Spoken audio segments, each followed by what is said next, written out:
It's a great pleasure to welcome Professor Rudolf Klein. He is currently traveling from Budapest here to deliver this wonderful lecture, but he has a long, strong academic career behind his back. So he is coming with some decades of expertise in Jewish heritage, in Jewish architecture, and altogether in Central and Eastern European architectural thought. He was lecturing on architectural theory and architectural history of the region, and preponderantly on the question of what is Jewish in Jewish architectural heritage. He was teaching in many places, for instance in Tel Aviv and then at the Hebrew University of Jerusalem. He was guest lecturer on many Western universities, including in the United States, and now he is full professor at the Óbuda University's Ibu Miklós Faculty of Architecture and Civil Engineering in Budapest. But as I said, you have to understand the greater context of his expertise. He also bought some books of his. He has a predilection towards very synthetic books. So please, Rudy, please, Professor, just the floor is yours. Thank you for this introduction that has raised the bar very high. I hope to be able to fulfill your expectations. First of all, I'm speaking about a building that is very important for me. My grandpa was one of the founder fathers, means that he paid for the building.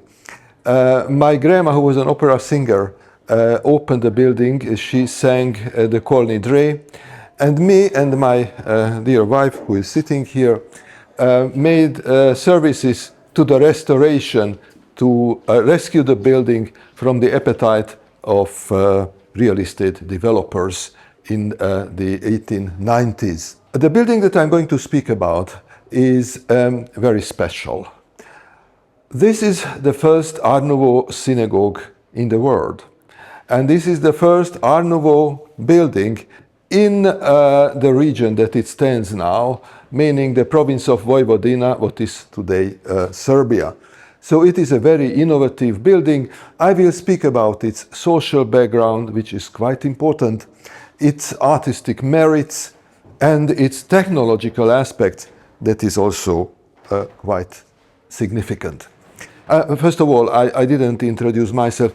I try to be the most liberal lecturer, meaning if I'm speaking too fast and you don't understand me, you raise your hand without a watch. If I'm speaking too much, explaining obvious things, do raise your left hand. And if you want to interrupt me, you can do it freely. Nothing can deter me from my own line. So, the cultural historic framework is the late Habsburg Empire. You will see later how and why.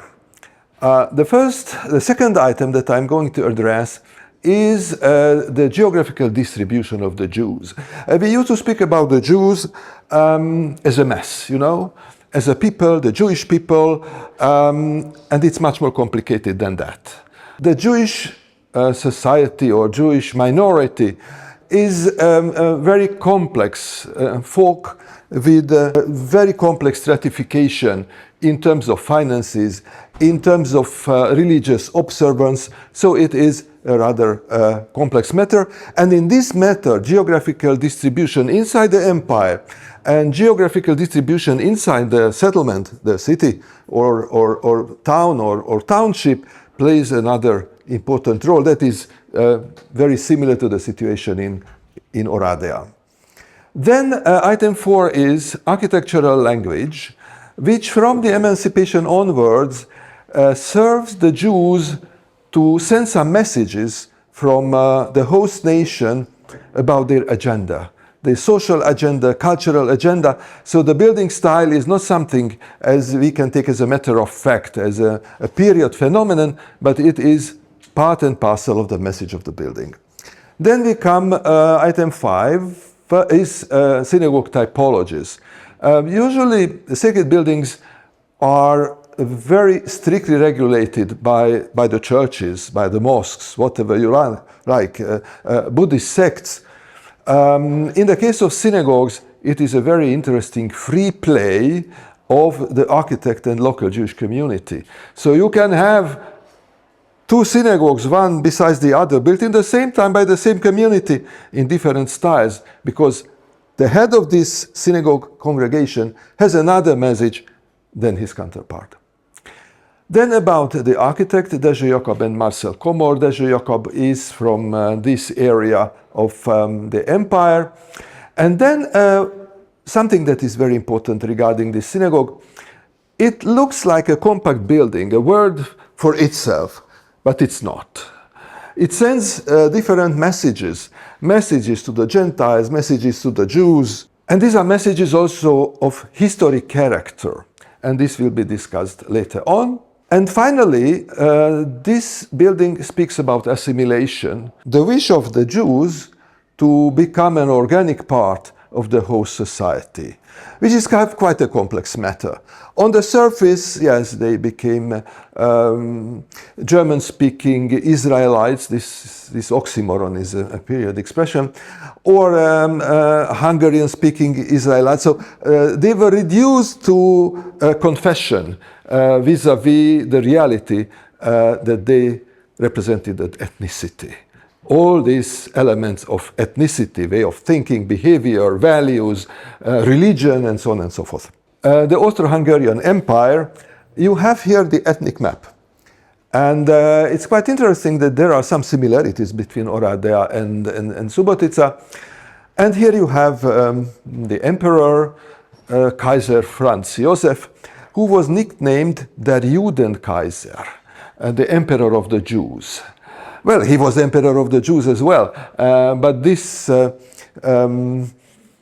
not very politically correct description referred to his sympathy vis-à-vis the Jews that was actually not a real sympathy.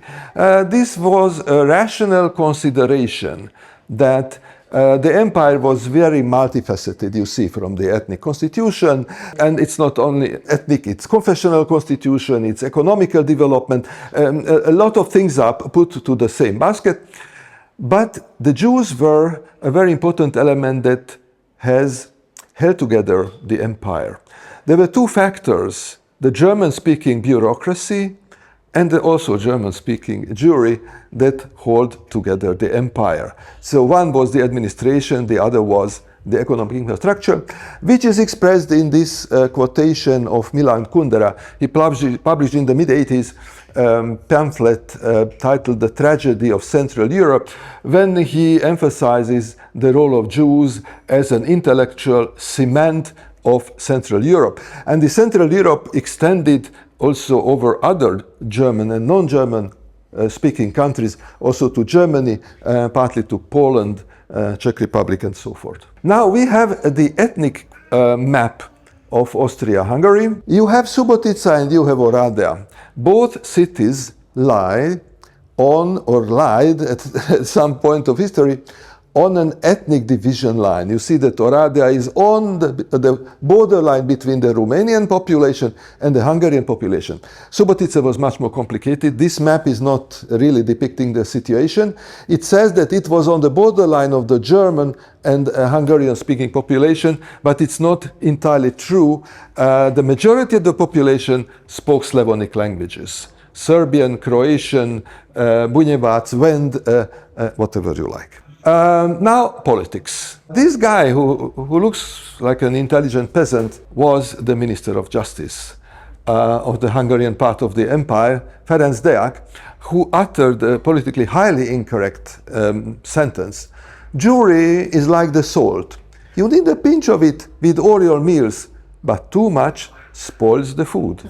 So this was the philosophy, that you need this infrastructure which facilitates the work of the empire, but be cautious, keep them under control.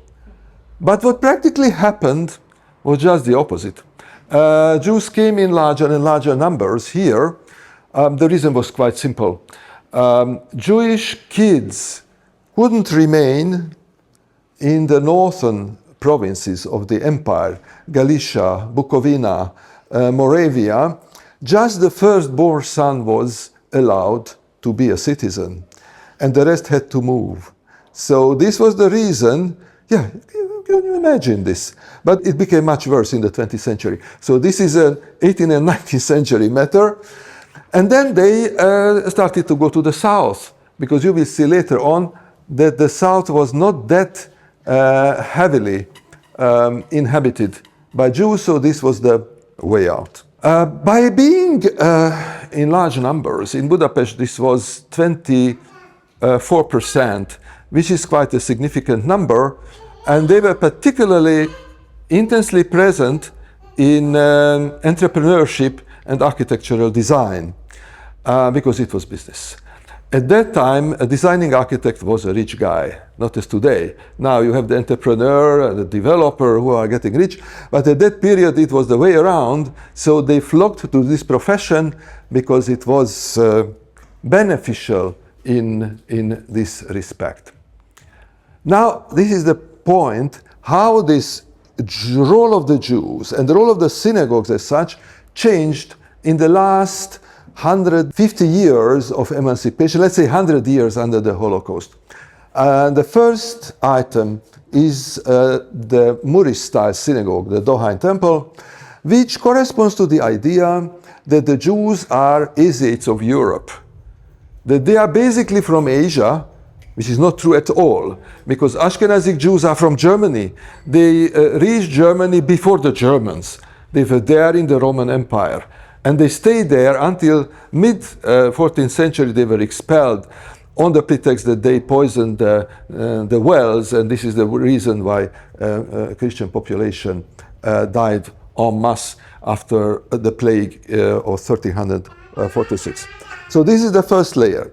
The next layer is the very fortunate period that I call the blooming period. So this is this blooming period when Jews are considered to be Israelite Germans. So this is what I just explained. And the last period I call pre-Holocaust period, which is not entirely true, but in 1920, Jews started losing their civil rights that they got in the 19th century, first in Hungary in 1920, and then it went on. And this corresponds with another language of architecture. So the first language is Moorish, they are Asiates. The second language is historicism, so they are part and parcel of the national architectural production. And the last is they are again a strange body, they are pursuing modernism, which is international, as they are people who are not properly tied to the local culture. Now, this is an important scheme. How did they get there? Migration was never direct. So first they crossed, you have Czernowitz, you have Bukovina, you have western, eastern Galicia, and they moved a couple of counties. And they stopped, struck some roots, and the next generation started moving downstairs. There were some direct links, as you see, from Galicia to the capital cities, Budapest and Vienna, but this was not the typical case. As they moved more and more towards the center, particularly when Bosnia-Herzegovina was annexed, de facto in the 1870s, de jure 1907, then they assimilated also elements of local Islamic culture, and you have the blue arrows which refer to the Sephardic Jews, who were always present here in Oradea too. Now, cross-section, synagogues in different periods. 1800, you have the intensely Jewish settled areas, northeast, northwest, and 100 years later, there was a much more even distribution of Jews, and of course, in the meantime, architectural types and styles changed. Now, the location, the macro location in the city. At the beginning, you have the first image on the left-hand side. Jews are on the perimeter of the city. They are not being let in because they They are different, they don't eat the same meal, they speak a different language, basically Yiddish, and they gradually get closer and closer, sorry that I'm hiding the view, to the center. Sometimes they stop near the center. This is the situation in Brasov. Sometimes they go to the main square. This is the situation in Kecskemét. Sometimes there are more synagogues and they leave the old synagogues, leave them. They don't demolish. The poor are staying here. The rich are going to the city center. Then you have one of the most interesting situations is Timișoara, that you have the Cetate here, and then you have a Josephine, and you have a Fabric district that has their own synagogues. Yeah, I had a different lecture on Oradea. I would say it's difficult because the end of the Jewish quarter finishes with 2 synagogues, and then the big temple is already in the Gentile part of the city. So they are leaving the Jewish quarter, and then you have this last synagogue in the interwar period, which is completely out across the Calvinist church. Now, the same play is going on around the synagogue. That at the beginning, the synagogue is in the middle of the courtyard, because it's not allowed for the Jews to show the synagogue, and what is even worse, that the Gentile people hear the Jewish prayer, because they may lose their faith. I mean, this was completely wrong. Who would go to an oppressed minority? And the Jews are not Muslims, you know, that they want to have more Jews. They make you hindrance to join the club. So it is a sort of club, and you have to make big efforts to learn, to pass an exam, to be cautious, so on and so forth. Anyhow, it is the beginning of emancipation. And then slowly, here the synagogue shows up with its side on the street. Here it shows up with its facade, the entrance. And it goes on that, this is the situation in Subotica, that is visible from all sides. It has its own square. And then you have the way around, the synagogues in urban centers, where the synagogue is in the courtyard.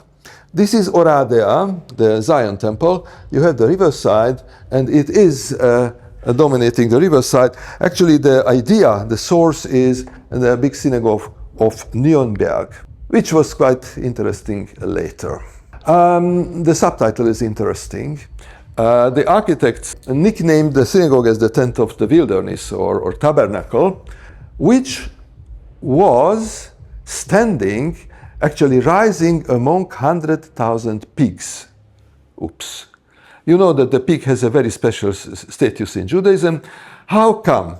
Because Subotica was one of the most famous pig-producing locations in the empire. They sent 100,000 pigs per year to the Viennese markets. So you have really a Gentile population, basically Catholic, some 4% Greek Orthodox, 3% Jewish, and some 2-3% Protestant. Now, the town is quite interesting in terms of urban geography. It's not a continuous urban fabric. It is late 17th century. This is a marshland that had them survive the Turkish rule. I try to be politically very correct regarding the Turks. So there were enclaves that were dry, and you could get from the periphery of the enclave to the center. So churches were here in the enclaves. But these pathways between were completely muddy. It is this Rasputica that we have now in Ukraine, which defines the Russians' special operation on the territory of Ukraine. I think I was politically correct. Now, the eastern side was Serbian. Enclave 1 and 5 was Serbian, who fled the Turks and stayed here. And the western side was Catholic, Croatian, who also fled the Turks, but from different parts of the Balkan Peninsula. And the Hungarians started coming from the north. With the Hungarians came the Czechs, the Slovaks, the Germans. So the first Jewish settlement was here near Jasi Bara. Bara means a marshland in Croatian. So they were here and they could use this as for the mikveh, this practically rainwater. And gradually, in 150 years, they reached the very center of the town. So the first synagogue is here in the periphery, and the next synagogue is close to the main square. And here on the other side, you have the percentage of Jews per district in the city. So you see in the southern district, among the Croatian population, there were very few Jews, and the upper part, the German, Hungarian, and Serbian population also, in a sort of welcomed the Jews because their number was near 15%. Now you have the churches. You have a Catholic church, the cathedral. You have a local Croatian church. You have a Protestant church. You have an Orthodox church, Orthodox cemetery, Jewish synagogue, or new synagogue, old synagogue, Jewish cemetery. So this was an interesting life path from the church to the cemetery inside the urban fabric. This is the first synagogue. This is still kept in the municipal archives, Sinagoga, and the neighbors are written, Paulus Vince, it was a Hungarian, Vince Paul, and this was Salamon Hubert Judeus, a Jew. So, and this Jew owned this plot, and this was the synagogue, this was a matzot bakery, this was the ritual bath, and it was the canalis, that they needed some living fresh water. Now, we made a plan of the very center of the town and highlighted Catholics with red, Greek Orthodox with blue, and Jewish with yellow.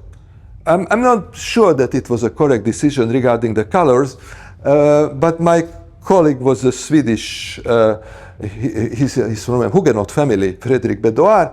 We said, okay, nobody will say that we are anti-Semitic, and then we opted for the yellow. Now, when you start analyzing the Jewish plots, they are aiming at buying on the corner. This is the location for the shop. This is the first thing. The second thing, they wanted to have another Jew with whom they could socialize without going out to the street. Though there was no ghetto, no shtetl, nothing that limited their movement, but it was in their blood, you know, to stick together in a way, and that was it. And this is the very center. Now Jews are represented with black, which is a bigger mistake than yellow, but it is as it is. I'm quite sorry. And here you have the Roman Catholic cathedral. Here you have the German Lutheran Church. Here you have the Serbian Orthodox Church, the Hungarian Catholic Church, and the new synagogue. And here you have the city hall and the high school, the college. So it shows that Jews, and here you have more Jewish plots. When you go down, here you have less. So it was this idea of sticking together. The environment around the synagogue is dominating the plot. This was the Jewish school built a couple of years earlier. And this would have been the house of the rabbi. On the other corner, you have the Jewish community building. Here have the ritual slaughterhouse. And there was no mikveh in this location because these were Neolog Jews. Many of them ate pork. My grandpa didn't eat on the dining room the pork, but in his office and on a newspaper and a little pocket knife, so that it was not on the family table, something that was not kosher. But this speaks about this attitude.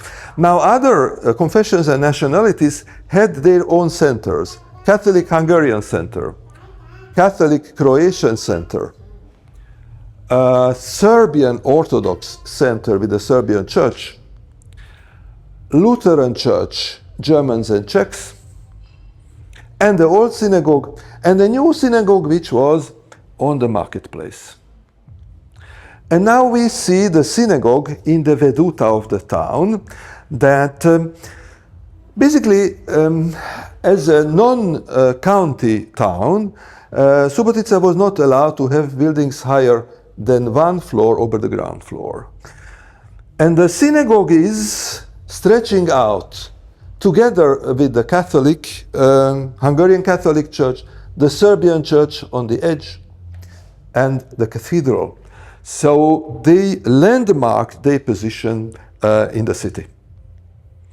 And if you see from the window of the old city hall, then you see that these are really very strong landmarks that show minorities. Actually, the notion of minority doesn't apply really for this place, where you have 5-6 nationalities, and no one got to 50%. Yeah, so they were all minorities. Now, the building itself could be divided into 2 parts. The lower part sinks into the urban fabric. So this ridge of the nave, if we can call it nave, is at the same height as the ridge of burghers' houses. But the dome stretches out and landmarks the building. Moreover, these are very important points of reference. The lower part of the dome refers to the cathedral in Florence, the Santa Maria della Fiore, and the upper part refers to San Marco in Venice. So the Jews were eager to show that, yes, we are part of the mainstream. We refer to important churches, both Byzantine, because their territory was also Serbian, and Catholic, Western Christianity. And this lantern you will see later on. This will be displayed more in detail. Now, this is the point of typology, that I would say that the Catholic Church in the 19th century was like in a restaurant. You have a menu. You have a starter, you have a soup, you have a main dish, and you have a dessert, and it is the same package. Synagogue is like a buffet breakfast or a buffet lunch. You get something, pick up from the outside, pick something from the interior, the space conception, the style, interior style, exterior style, structure, completely free. You use whatever you want. Then you have the size. The size moves between huge extremes, from 50 seats to 5,000. So it's really an interesting play. And then the urban issues, the environment, and then the whole urban setting and the position of the synagogue. So Subotica is a combination of the Byzantine type interior, undivided square planned interior, Art Nouveau interior, Art Nouveau exterior with some elements of Lechner's architecture, structure, metal timber, and a special type of concrete, size, urban setting, and position in the context of the city. Now, the dome, all the domes are double domes. Since the Renaissance, practically since Santa Maria del Fiore San Lorenzo in Florence, you have an internal dome that is self-supporting, working for its own sake, and you have a dome that addresses the city. And this is the same situation in Subotica, and I went between the two. I was pretty afraid to walking on these trusses and beams, but I did for my books. Non-Jewish points of reference. The Domical Synagogue is a phenomenon basically of the 19th century, because Solomon's temple was conceived in the Renaissance period as the Dome of the Rock, because crusaders went there and they made sketches, if not the warriors, but some intellectuals were among the crusaders. And this is the reason that although in the Bible we have a very precise description of Solomon's temple, when it comes to Leonardo da Vinci and Raffaello, then this is Solomon's temple, which refers to the Dome of the Rock. Consequently, it goes to the Byzantine line, Hagia Sophia, Gračanica in Serbia, and the 19th century German synagogues. And from the German synagogues that gave the inspiration, all the German all the Jewish reform, the Haskalah, the Jewish Enlightenment came from Berlin. So you can't overestimate German cultural influence over the Jews. Not to speak that Yiddish, their language, was a sort of medieval German, reasonably simplified, without derdidas, without the genders. So it's a very nice, cozy German. I mean the Yiddish. And it touches my heart because, yeah, you know, it's a language that picked up all the influences, Slavonic influences, whatever it is a mix, a cultural mix that really characterizes the Jews. So here we have San Marco, the lantern in Subotica, Santa Maria della Fiore, the dome, Santa Maria della Fiore dome in Subotica. And if you take how is it related to the urban fabric, then you see similarities that basically the nave and the transept here is part and parcel of the general urban fabric. Here it stretches a bit out, but the real thing is the dome in both cases, with a little remark that the Giotto Tower is missing in Subotica. There was no Giotto. Historical points of reference. There is a Jewish continuity. Of course, it's not only a dialogue with the Christian environment, but there are points of reference in Jewish history. And one of the first points of references is the tabernacle, the tent in the wilderness, which is reproduced by Polish synagogues in the 17th century, which is Gwoździec. I don't know, I have a bit better on my PowerPoint, but never mind. You see this wavy line that climbs here. And in Subotica synagogue, you have the same wavy line climbing until the apex of the building. The next reference, and where is it coming from? This is not the real tent of the wilderness, that we also have descriptions and archaeological findings. It is a Turkish tent because Gwoździec, which was once upon a time part of the Polish-Lithuanian Commonwealth, i.e. Ukraine, bordered with Turkey. So for them, the tent was the Turkish tent. So the Turkish tent goes to the Gwoździec synagogue, and from Gwoździec it goes to Subotica. I have some evidence that the architects knew about Gwoździec, because the first books about synagogue architecture were published late 19th century in German. And of course, these architects spoke German. This is the real tent in the wilderness.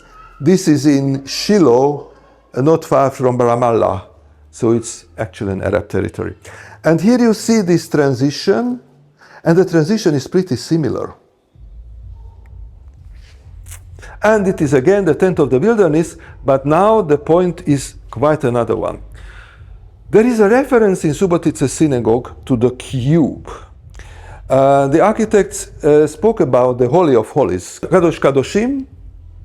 So the Holy of Holies, this is the holy place with the menorah and all these utensils for the service. And then you have the Holy of Holies with the tablets of the law, which is the moral foundation of Western culture, to put it mildly. And this was put into the Ark of Covenant, and the Ark of Covenant had cherubs.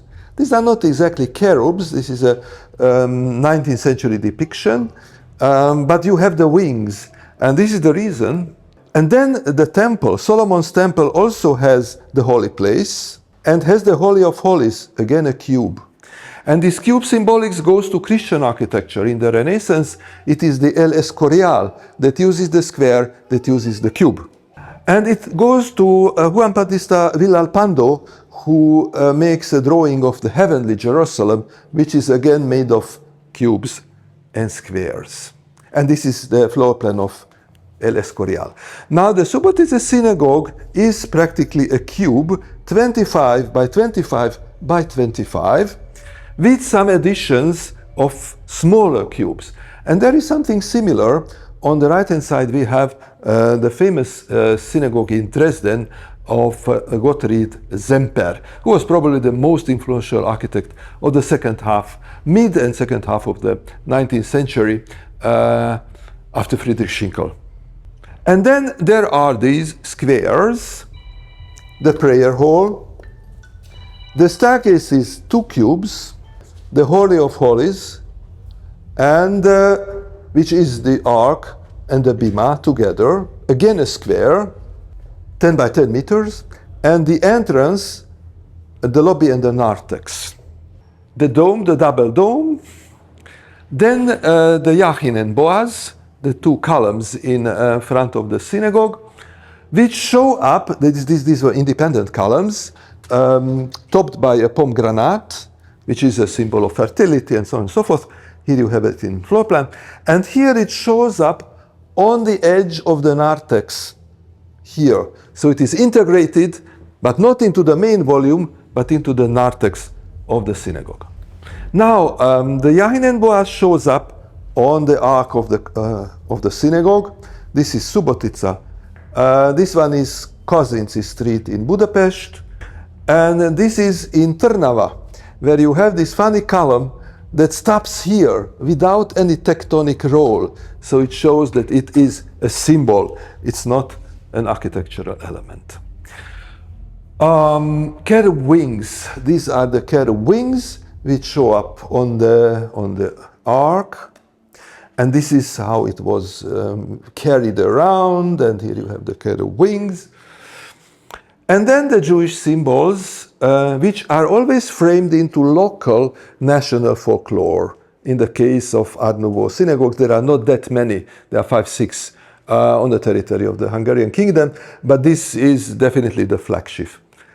The tablets of the law, what not to do, what to do, quite simple. And it is framed to something that could be taken as a plant shape, as a leaf, but it could be also taken as fire. Now it is on the main facade, the Star of David, the poppy. Here we have the poppy, which is not exactly a Jewish symbol, but you will find it on synagogues, because it is the symbol of oblivion. That when you enter, you forget your everyday life, your problems, and then you open your soul. And this motif is reinforced by the description of the architects and the wall painting, which should lift you into a sort of levitation over everyday life and bring you closer to divinity. It's quite a naive description, but it shows the intention about this space that in a way surpasses the synagogue as such. The synagogue is not a sacred space as a church is, but God is present due to the eternal light and what is called Shechina or Shekinah, which means divine presence in the place of worship. The difference between a Christian space and the Jewish space is that the Christian space retains this when the congregation moves away. And the synagogue is sacred until the last Jew remembers the synagogue. So they could move away, and if you remember, the last Jew who remembers it, it still has the Shekhinah for him, and for him it is for the whole world. Now you see how it works in terms of folklore. Folklore is the element of association, the horror vacui, the folklore, the macho folklore, which is a township some 150 kilometers, 120 from Budapest, famous for pottery and for embroidery. And you see that almost exactly the same types of folklore, the horror vacui, that every square centimeter, square inch is covered, the colorful, the shape which is almost 3D. It's basically 2D, but this embroidery comes out a couple of millimeters, so you have the same issue here made of plaster. Of course it's plaster, whatever else would it be. Then the Star of David should be a combination of 2 triangles, meaning east, west, south, north, upstairs and downstairs. The way around, upstairs and downstairs, sorry. And what they did with it, they made these honey cake shapes. So it's an integration of the local population, which was Hungarian, Croatian, Serbian, whatever you want. But the honey cake as a folklore element entered this symbol, which is a cosmic symbol by itself. And here you have, this is an archive shot. During the restoration, they made 40% smaller the tablets of the law by mistake. And then I flew to New York and said, World Monuments Fund, do something. Let them be, they are good guys, they are repairing the synagogue. Let us not interfere, you shouldn't talk about it. So I'm not going to talk about it. This is then the lantern. This is copper, which is quite okay. Then with the tiles, there were some problems during the restoration. It raises your curiosity when it is absent, so it has its psychological role. And then you have this wavy gable. Now the wavy gable, the poppy, oblivion, masonry, Freemasonry. Masons played a very important role, and it was quite a big intersection between the members of the lodge and the members of the Jewish community. So I would say that this intersection reached well over 50%. And then the blazing or shining star shows up in this quite mixed folklore and some Art Nouveau, if you see some Art Nouveau representations. And of course there is another one on the top of the dome. And it is the restoration of 1985, and they put some bulbs inside. Then the last restoration, they dropped it of unknown reasons. Now we are coming to the problem of assimilation. And this is the dome, this is the barrel vault, and it looks like an embroidery. An embroidery which is somehow pulled into 3 dimensions. And pulling from 2 dimensions to 3 dimensions, it is what happens to modern architecture. Modern architecture could be taken as a Mondrian or any other completely abstract painting, adding the 3rd dimension. So there are some antecedents of this procedure, and this is one of them. So you have this, it's called Peasants' Baroque, the wavy gable, which quotes the castle, the feudal castle nearby, or the bourgeois castle in the second half of the 19th century. So this is a technology to fit in. Now, what happens to the folklore? This is the macho, an archetypical macho. If you go there, the whole town is full with this embroidery and kitsch. But nevertheless, it's there. And then it goes to different levels of architecture. And this is the point. It goes to the highest level, the composition of volumes, dome, transept, towers. Then it goes to a smaller part, again, the folklore, goes to the perimeter of the walls, and it goes to little details like hinges. So it's interesting that it is a sort of Gesamtkunstwerk, total work of art in English, which is a totally bad translation, because Gesamtkunstwerk means parallel running arts for one single aim. This is a very complicated translation. And the totalism is something different, a totalitarianism. So I don't like this English term of total work of art, but it got domesticated, and they don't like the Gesamtkunstwerk. And it applies also to the interior. Here we had it on the exterior. And in the interior, it applies to the main dome, to the connection between these barrel vaults and the dome, which is quite a geometrically complex matter, to subdivisions, the ceiling wall, when the wall hits the ceiling, and the surface wall painting. Now, different types of folklore. The potted plant, which is Matthew pointed plant with this special ancient Hungarian script, which is, by the way, a fake. And here you have the same in the synagogue, a pot from which this plant comes out. And then you have the surface treatment on the entrance, this ceramics.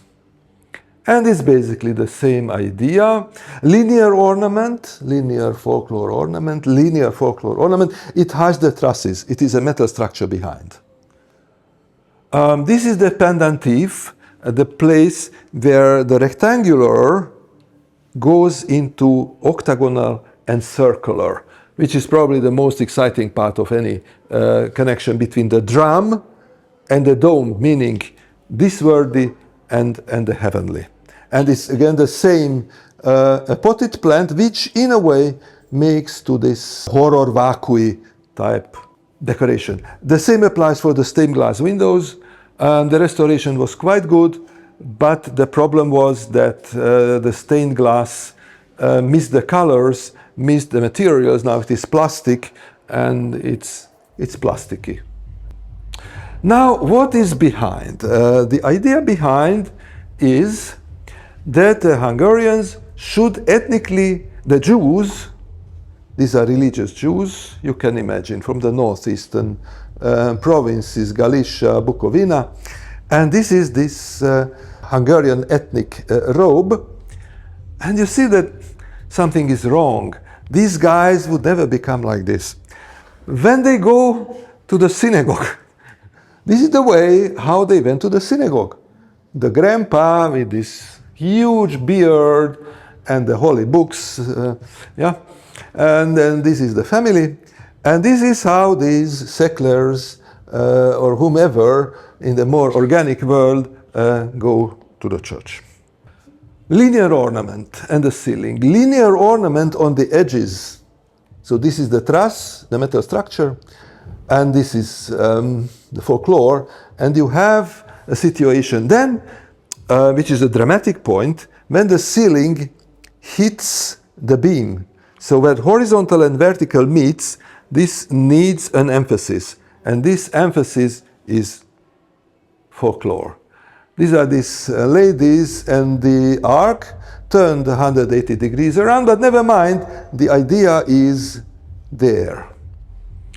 The palm tree, the palm leaf, which is the lulav, a religious symbol, but it comes from Matthew pottery, and it is transferred to the ark. The center, the folklore element with a center, a strong center, and it's important that this one is located. This is the meeting of the ribs. So this ceiling is a so-called rabbit's ceiling. It's metal mesh, basically iron mesh, with some thin layer of zinc, and it is put into plaster, and on the reverse side there are ribs. So ribs are where you have this blue on the inner side, on the outer side you have the tectonic elements, the ribs. So all these are ribs on the reverse side. This is an earlier version without I shortened it. Now, linear ornament, the meeting point of the ceiling and the wall. The dome, this is an AutoCAD of the dome put together. It's like when you put camemberts, yeah, and these are the end of the camembert, the slice of a camembert. And then it's important to stress that the architects use different colors for different types of decoration. Decoration that is tectonic, that is reinforcing the forces, statics, and the decoration which is horror vacui, just to fill it up with decoration. So these are the ribs on the other side. And this is the dome. You see that it's a double structure, that you have the external dome, which is addressing the city, with its windows, which are more or less Christian, to say that way. And in the interior, you have windows which are following the folklore. At least they are framed with these hearts. And this can be also read as a Star of David made of honey cakes.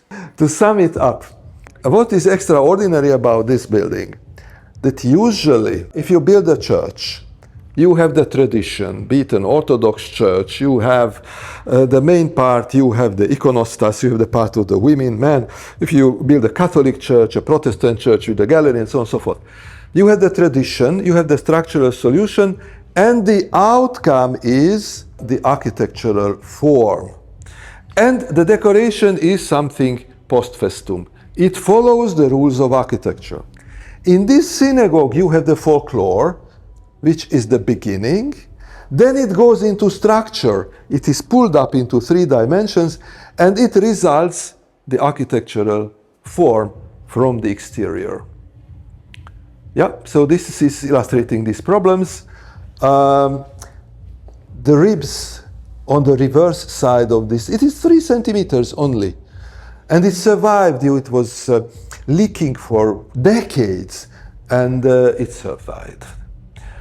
Now, in order to understand this synagogue, I still have some 10 minutes. We have to compare it to Szeged. In Szeged, it is neo-Gothic, neo-Romanesque, so the point of reference is architectural history, so the Christian society, by and large. Who are the guys who are building this synagogue? These are the very rich Jews. Probably you heard about the salami, the pick and herz. So the owners of these salami factories. Here it is folklore, because the guys, they were no so rich people. This building cost 750,000 crowns, and it was 150,000 crowns, so 5 times cheaper. So this also played a significant role that Subotica didn't have these oligarchs, sorry for the expression, that Szeged had once upon a time with this intensive industrial activities. Now you see trefoil arch, mesh, and here you have just folklore. This is the pendentif, and there are Jewish texts, avodah, meaning service, in Hebrew. Here nothing is written in Hebrew. Sorry, we are Hungarians. That they were not, actually. My father told me the story that the community assembled and they spoke German. Well up to the communist times when German was forbidden due to World War II. So it was a mixed folk speaking different languages. Szeged, Gothic, trefoil arch. Subotica, just folklore. This is a similarly positioned window and dome. The ark, it's like a church altar, just the priests are missing.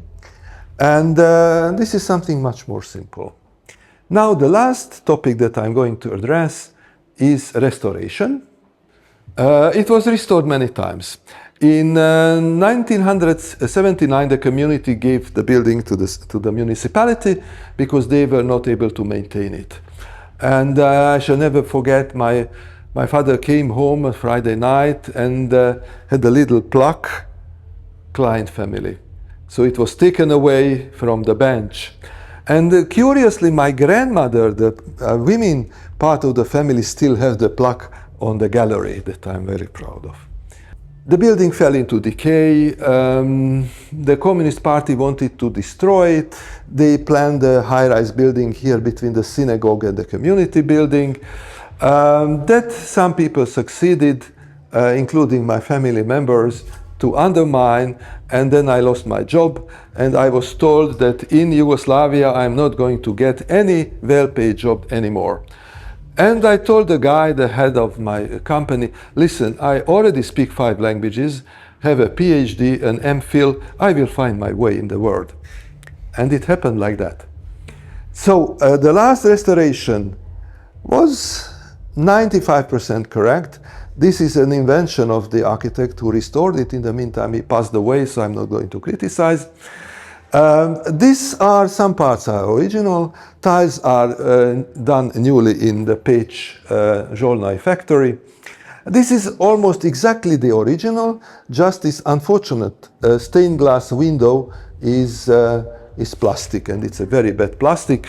It became part of on the list of the 100 most endangered buildings in the world. And then we started contacting the World Monument Fund, and money started to trickle. And then some people were smart and approached the Serbian Prime Minister, who was eager to be a good Jew because he was in wars with everyone, and he somehow said that the Jews and the Serbs are very similar. I'm challenging this statement, but anyhow, the two suffered nation, this is the common denominator, the suffering, and then the Serbian state starting giving money. When the Orban government saw that the Serbs are paying, they doubled it. And with this money, the building was restored in less than a year. And ever since, it is 2015, yeah, it was a very fortunate moment. It is a concert hall, you see, when it is packed. I almost cried when I saw this. I was running here like a kid, and there were 20, 30 old Jews with, you know, with the tallis, and out of the sudden it is packed with people. And this is what these are singing Sephardic songs. You see the conductor and the TV, and it has 1,200 seats, so it is quite a decent concert hall with an excellent acoustics.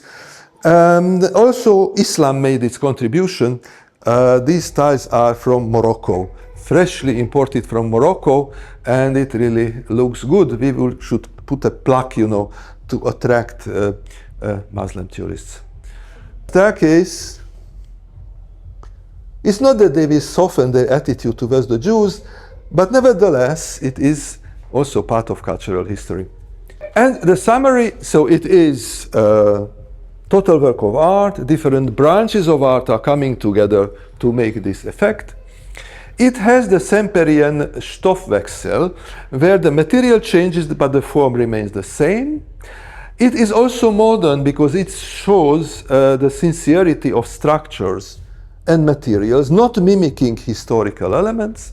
It refuses Gentile architectural history, save these points of references of Venice and Florence. And it reaffirms the surface, because the surface got forgotten in modern architecture.